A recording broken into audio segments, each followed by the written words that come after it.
Okay, we're back and we're gonna make a face mask. Oh, let me scoot my chair. So we're gonna be making a 3-layer face mask with a nose piece. The metal nose piece is not necessary. However, we're going to go ahead and put it in today. I'm going to be making 3 layers, one being my outer layer, which I have already sewn, my lining layer, which I'll be sewing in just a second, and my filter layer, which I'm actually using old receiving blanket on this one. Actually, I say old, but they never got used. But you can use flannel. The receiving blankets are great. They have a good weight.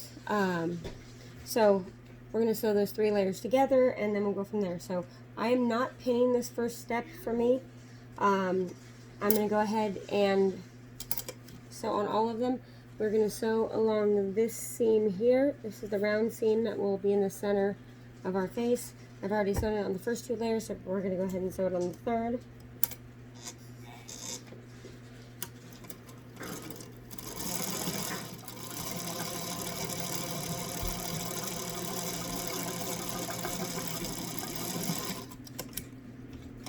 Make sure you back stitch if you're using a machine at the beginning and the end of your seam.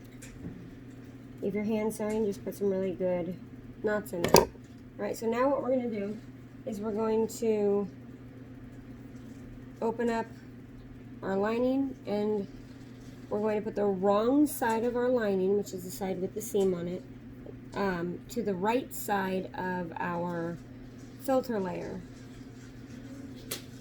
And we're going to attach those and pin them and sew them together. This is just to make sure that we go from having 2 layers to 1 layer. After this, these 2 will be treated as one. So I'm going to sew across the top first, then the bottom. I'm going to sew pretty close to the edge, as it won't show, it doesn't really matter, and I like to minimize loss of fabric in the seam.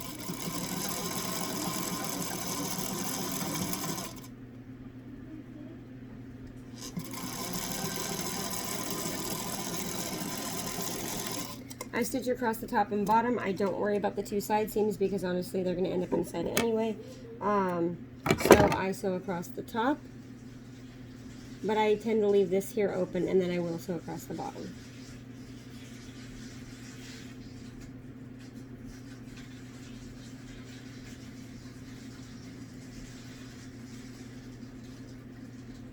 If you can hear that bizarre crackling sound, that's my daughter. She's 4 years old, brought her bike in the house, and is riding around my kitchen floor. Okay, so now I'm sewing across the bottom. For me, I tend to only pin it at the center seam, and then just stitch across. If you need to pin the whole thing, pin the whole thing.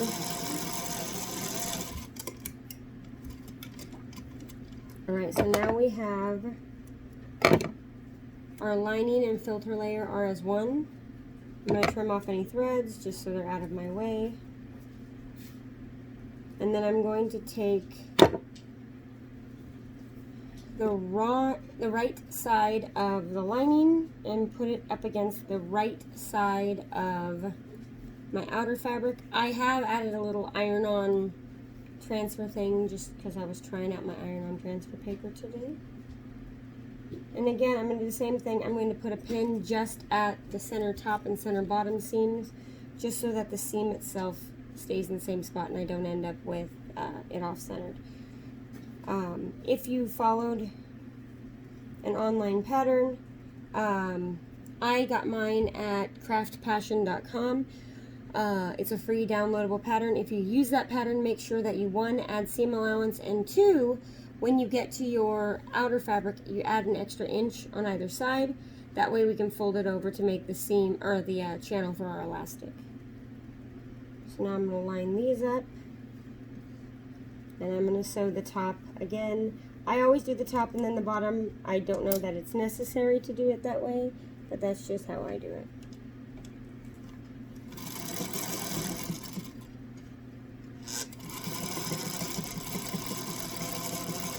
Now, if you put a seam really close to the edge the first time, I tend to just Mind you, I am using a zipper foot, so it's much closer to the seam, but I'll just line up the edge of my zipper foot with the seam I just put in and just follow along. Yeah.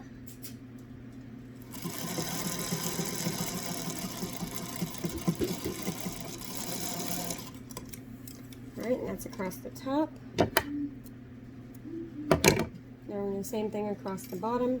So I take my two center seams here. I'm going to put them together. I'm going to put a pin in there to hold that in place. And everything else, I'll just do it by hold by hand. However, if you need to, you can pin all the way across. I'm going to sew this and we'll be right back. Okay, so I went ahead and sewed the bottom seam. Just so you guys know, if I ever tell you, so I'm going to sew this seam and I'll be right back, it probably means one of my kids are trying to interrupt the video, and that way I'm like, oh, let me pause it here and I'll finish that seam and then we'll come back. Alright, so I'm pulling any pins out and I'm turning it right side out. When you turn it right side out, you should, in theory, have the pretty side of your outer fabric and the pretty side of your lining both on the outside. Next thing I'm going to do is top stitch the bottom seam. If you are selling these or making them to sell or want them to look super professional, I do recommend ironing in between every step. I am not doing that for purposes of not having to stop my video 20 times while I iron everything. So now I am sewing, and again I said I'm using the zipper foot, so I'm sewing really close to the edge. I just line the zipper foot up with the edge of the fabric, and then I top stitch across the bottom seam.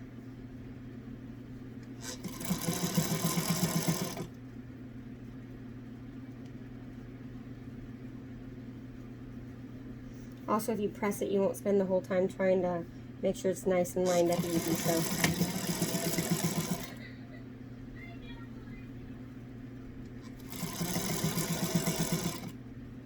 I am using a white thread on a blue fabric, so it is going to show, but you know, part of that is so you guys can see what I'm doing, and part of that is because, well, white thread is what I currently have right now.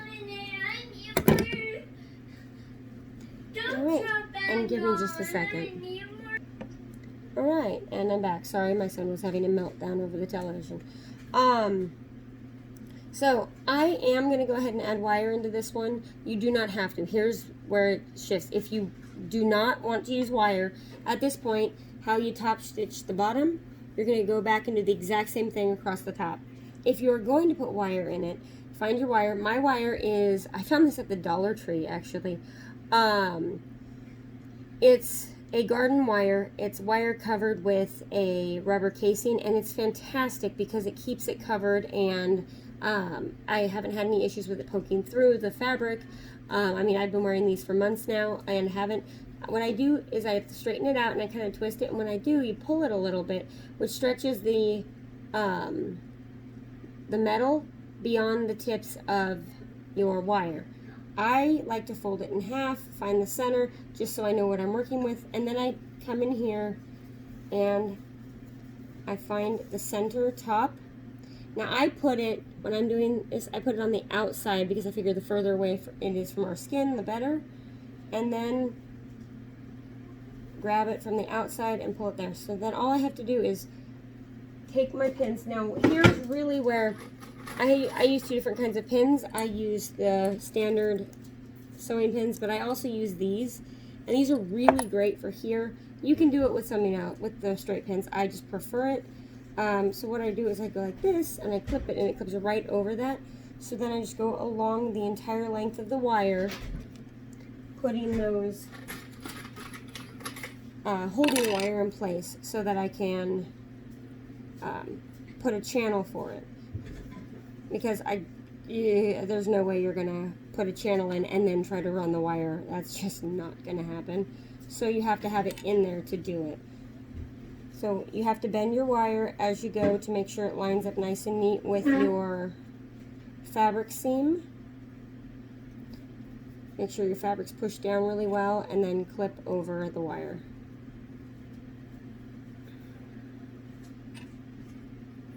All right, so here we go. This is at this point what I have.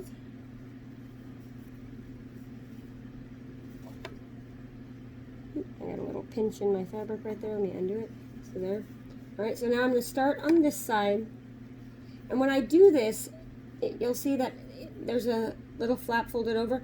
I'm going to do it basically the width of that because I want it to, I'm going to try to make it even all the way around, but I need to make it slightly larger than the channel I put, or than the top stitch I put on the bottom, so that way I don't have to adjust when I get to the wire. Honestly, if you just adjust when you get to the wire, I've done that many a time. This is just a new way that I'm doing it to make them prettier. But honestly, as long as they're functional, who cares?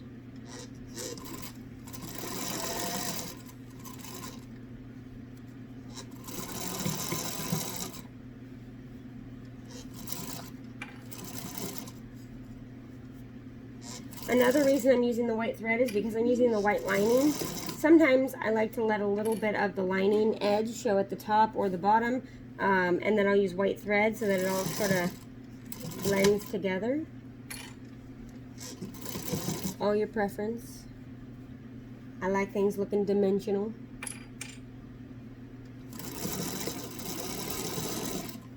So once you get to the end of your wire, just continue that seam all the way to the end of your fabric.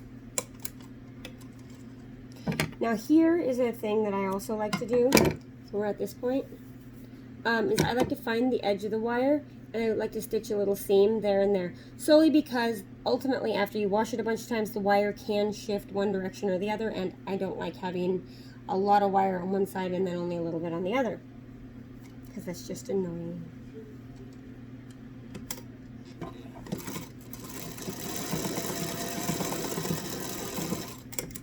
So I just do a couple little stitches. You can make this look far prettier if you choose. I don't care. At least not at this point.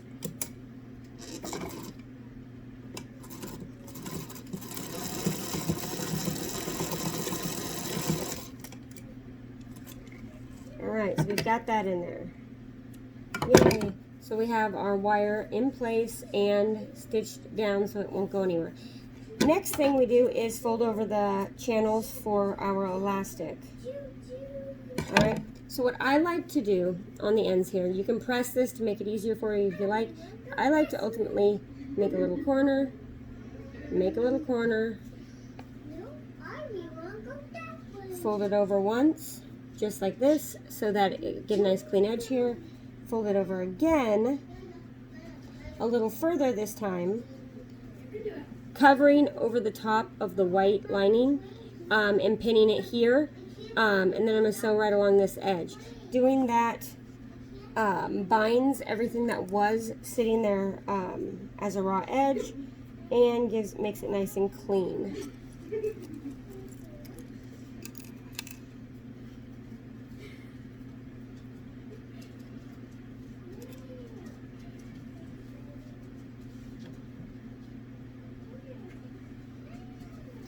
So I'll pin that on both sides and then we will stitch it down.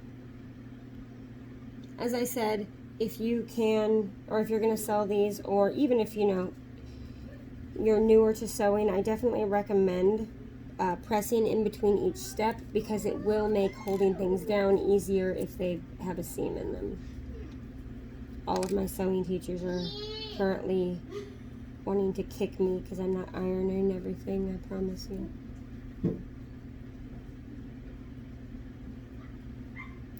Sorry, Grandma. Sorry, Nicole. Alright, so both sides I have pinned now, here and here, and I'm just going to do a seam right along here so that it will create a channel for my elastic.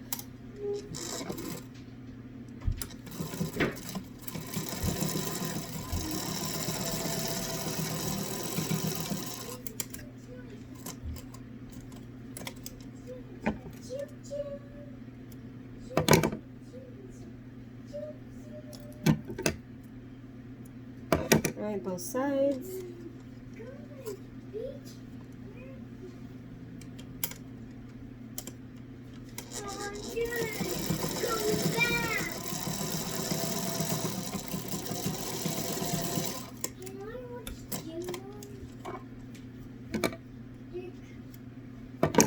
Alright, pull all my pins out. Your kite.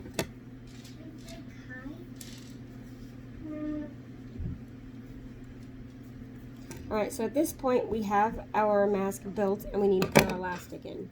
Alright, so here's the front, here's the inside, and we're going to run elastic. You have a couple options with your elastic.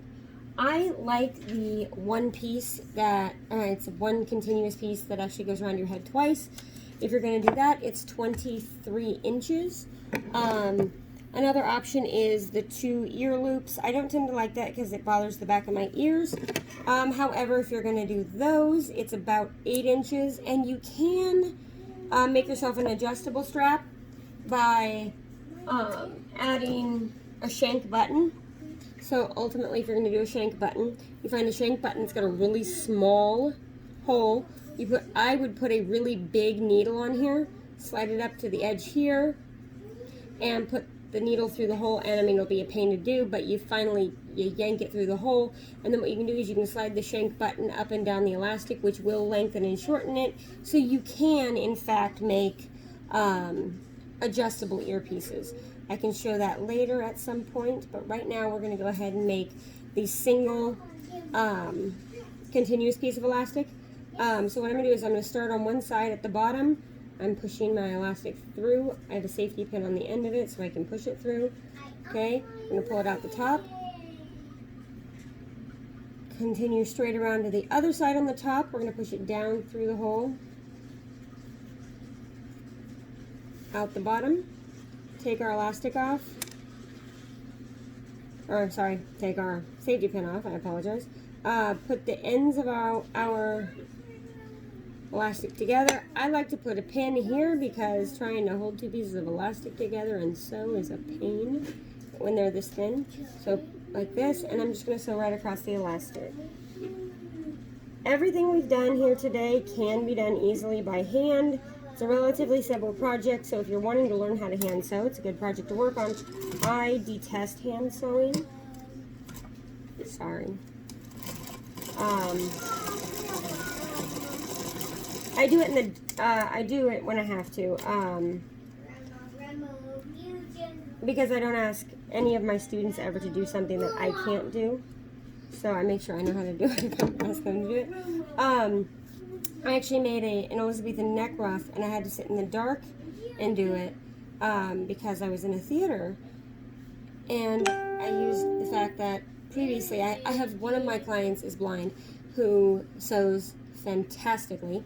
And so I had to learn how to sew in the dark because I wouldn't ask her to sew it without being able to see it if I couldn't do it.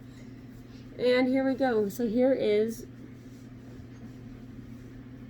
a completed mask. Alright, well thank you guys for watching, and we'll see you what I decide to make next.